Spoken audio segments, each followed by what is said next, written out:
Very often the misconception is marketing is only about communication. But actually marketing is all about four critical things. One, creating value. So what product do you offer or what service do you offer to the consumer? Two, once you create the product, you have to then communicate, which is saying, listen, hello, I'm available.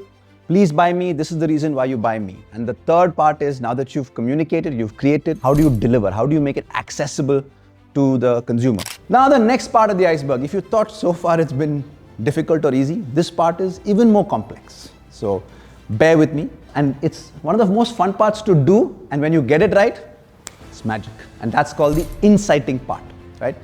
An insight is an in-depth understanding of the motivations, attitudes, beliefs, and or feelings that cause behavior or non-behavior. Have you guys learned the 5 why process? What is the 5 why process? Different consumers have different behavior for that particular category, and they have different needs and different motivation that is driving that particular behavior. So mapping it down is very difficult to come up with a great insight.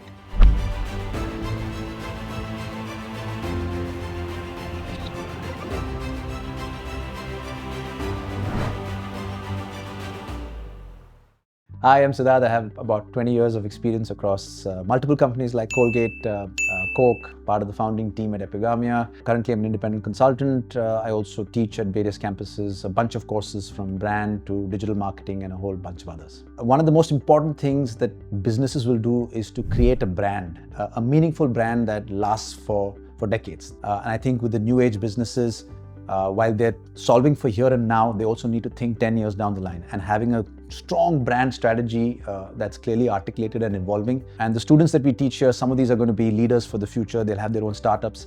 I think it's important to ground them on things like brand strategy. Creating a brand is the most meaningful thing that organizations do, because once they create that brand, they create a value to the consumer. And once they create that value to the consumer, it delivers a lot of benefits to the organization. Therefore, creating a brand becomes one of the most important things that you do. And when you create a brand, it gives a reassurance to the consumer.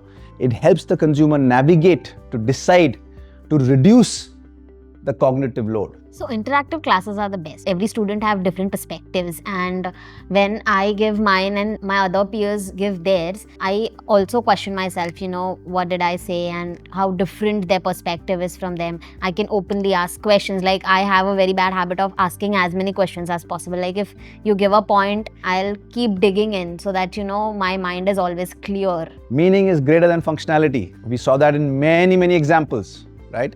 Where consumers take decision not necessarily based on logic, they take decision basis emotion, they take decisions basis heuristics, they take decision basis habits, and therefore the meaning that we attach to the brand has greater than functionality. The example of the Kohinoor diamond was just that. While it's a lovely shiny little thing, but the meaning overarches that shiny little thing. The fact that if somebody has that diamond, at one end people find it cursed, on the other end that diamond was a sign of control over India in many ways, okay? The main core challenge which I found, driving to one core insight was that different consumers have different behavior for that particular category, and they have different needs and different motivation that is driving that particular behavior. So mapping it down is very difficult to come up with a great insight. I think effective learning for me it's like reading a book. Sometimes when you read a book, and it makes sense, is because you've had a lived experience in the past. The book is just giving you language. My job is to give them language to their experiences. Either they have experiences today or they use this language for experiences in the future. To me, when you connect language to a lived experience is when learning truly happens. Most of us, when we take our decisions, we follow a funnel. We're first aware of the brand. We then check whether this brand is relevant for me or no. Then we try the brand, and after trying the brand, we then take a call, should I continue buying that brand or no? We follow a funnel. Some of these funnels take years to percolate down, and some funnels take minutes, depending on the consumer, depending on the time, depending on many circumstances. As marketers, we need to know the funnel and how strong that funnel can be for us. How many people are aware of the brand? How many people find the brand relevant? How many people have tried the brand? And how many people are loyal to the brand? What else did we cover? CCDC. Thank you so much for sharing that. CCDC is going back to what marketing is. It's about creating value, communicating value, delivering value, and capturing value. Thank you so much for remembering that. If you've seen Bonvita ads in the past, or Bonvita are these malted drinks, Complan, Bonvita. They've always gone to this saying, "Bhaiya, aapka bachcha becomes stronger, taller, bigger," right? It's always been about functionality conversations. This happened in maybe early 2000s, and Bonvita's flipped. Now that they've created a brand, they've created functionality, people know why I have Bonvita. Now they're attaching a lot stronger core emotion. So what they've done is they've shown this ad. What you see in the ad is a mother making sure that the child is working very hard. Now, can someone tell me, why do you think Bonvita took a decision of showing a mother and not a father? So because the mother spends significant time with the child, the larger part of upbringing that is already taken care by mother. So this part of the child's life is also like displayed mother taking care by. And just to answer your question, why they would have taken the mother? They're defining an anchor TG. And in India, sometime in the 90s and 2000s, they defined the anchor TG as the housewife or the mother. And the reason they did that is because India, especially in urban markets, were moving to nuclear families. That means much smaller families. Husband, wife, children, maybe some grandparents along. And the husband and wife became very, very important decision maker for their children.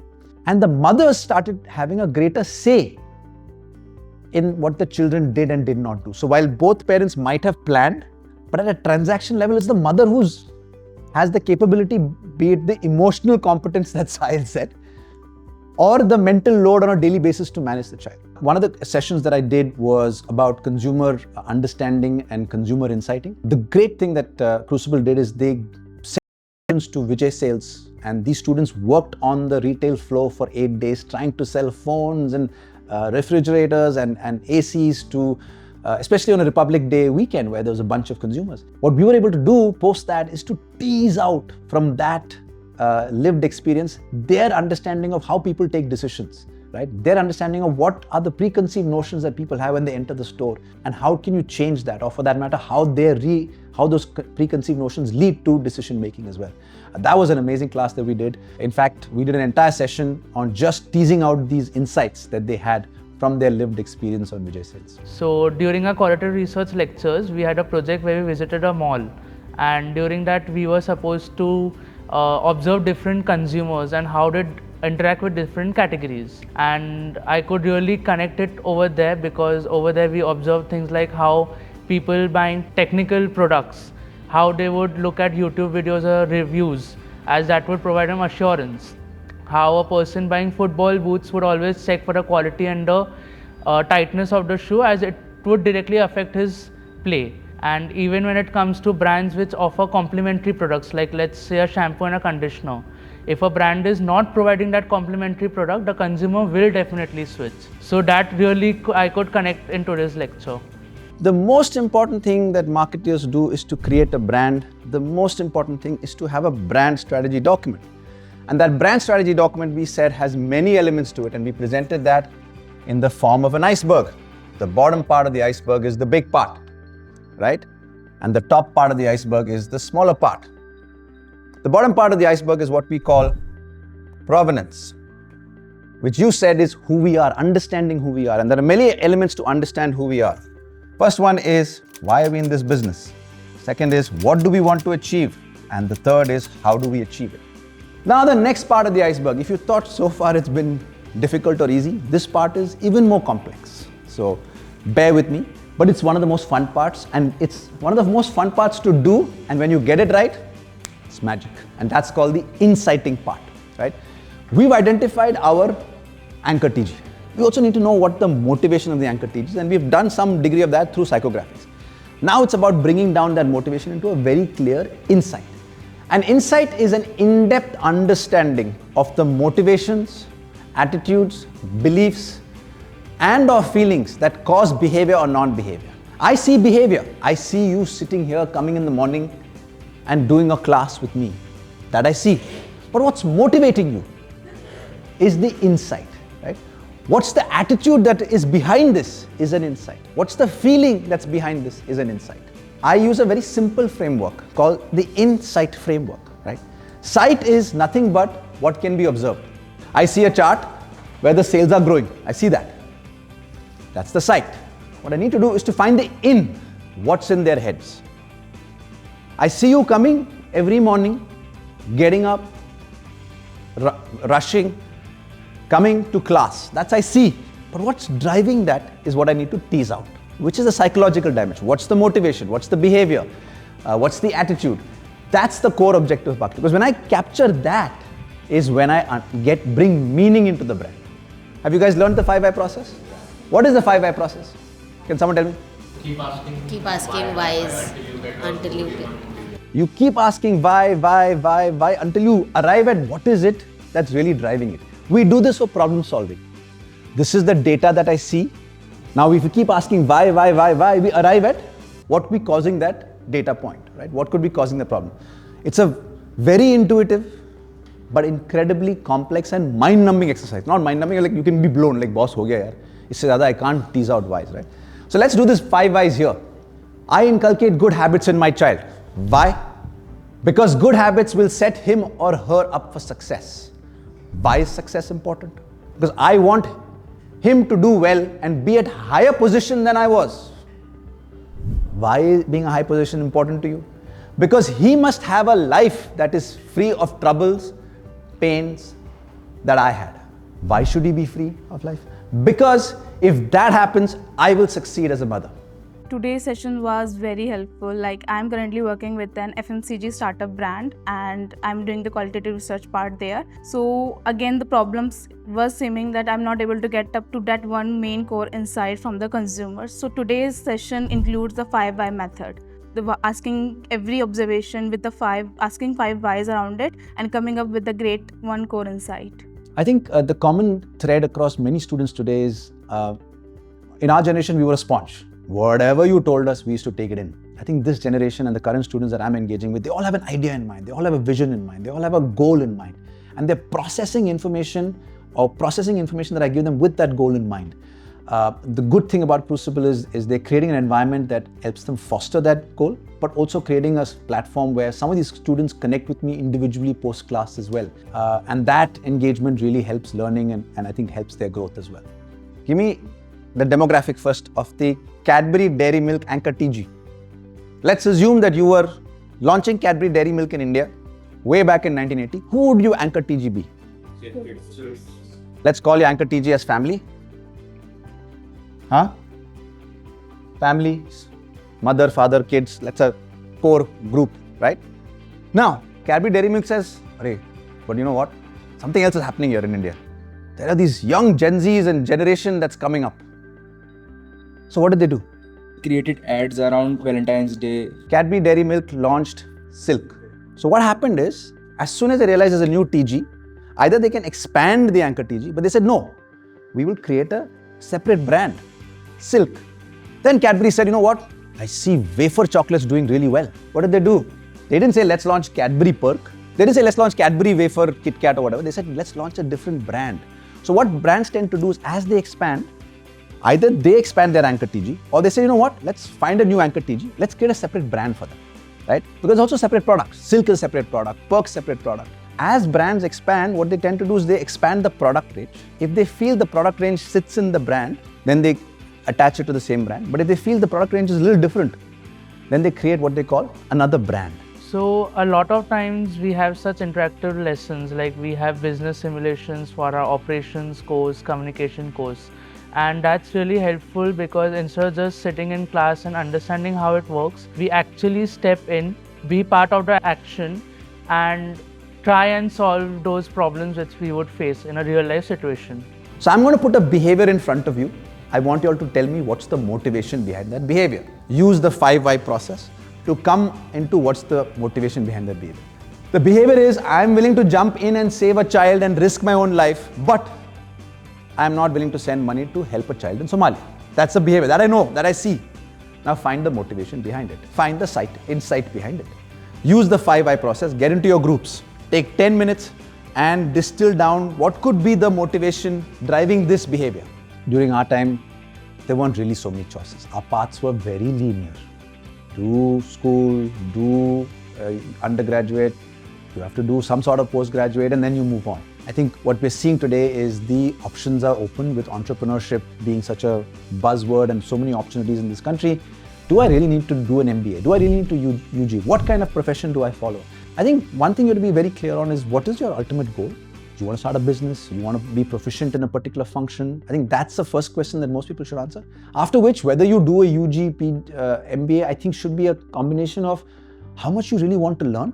Do you want to set up a platform before you launch? Or do you want to launch and learn as you go along? I think that's a very, very personal decision. If everybody launches without learning, not everyone can be a billion-dollar entrepreneur. So therefore, some people need to follow a path where they give themselves a platform to sort of launch. I think a combination of two needs to exist in the larger society. I don't think one is better than the other. And anyone who says that you'd be an idiot to an MBA is just being too prescriptive. So I would be willing to jump in the river because firstly, it is happening in front of my eyes. Got it. Secondly, why? Because there is a sense of urgency over there. Okay. Now, why sense of urgency? It is because if I don't act, there are high chances that the person drowning would die. Got it. And if he dies in front of me, then probably I'll regret or I'll have a guilt for whole life of mine that he died because I didn't jump over there in the river and I couldn't save him. So guilt, I think, is the human motivator over here. So I have a gaming parlor business. From today's session, I realized that people don't usually come for playing games, but they also come for thrill, fun and social connection. So from now onwards, I would be selling such social experiences. Crucible is a really new age setup, very open-minded. I love the fact that they've let me follow a certain process of learning cycles. You know, the learning cycle that people tend to follow is 4-step process, right? From play, then you reflect, then you plan, and then you play again. Our generation, we started off our education by reflecting first and then practicing much later. I think this generation needs to play first, and once they play, they will then, we can bring in concepts, frameworks that make sense to them, and then that they can take forward and practice as they go into the industry and as they go to set up their own ventures. I think Crucible is providing a platform that allows them to play with either their own ideas or business, or create platforms where they have a common lived experience, like sending them out into the market, working in a store. That's a common lived experience that allows people like me to facilitate conversation, to bring out learnings and connect those learnings to the frameworks that I'm teaching them. Crucible has been one of the crucial part of my life. I have my own fashion boutique called Mansavi, and it's a very small business, but my ultimate dream is to do something on a bigger level. And Crucible promises and is actually delivering on, building connections, giving our main industry-based learning, practical learning, which is really helping me a lot. Crucible is built different actually. So it is not something that you learn from textbooks or, by just solving the theory question and answers. It is very different. You have to be here and solve cases. You have to do operations. You have to go to the internship and actually, do sales, do marketing. So it is very different. It's like when you come out of this, people are going to filter you. Like you can get selected in such a way that, boss, this student is very different. He can see things differently. Like when we see things, we start thinking like, yaar, isne kya marketing strategy use ki hogi? What is the consumer insights that, this message is going to give? So it is going to be very different. If you want to do something in life, that you want to build something, you want to work somewhere in corporate, where you want to be different, I think you should choose Crucible for that.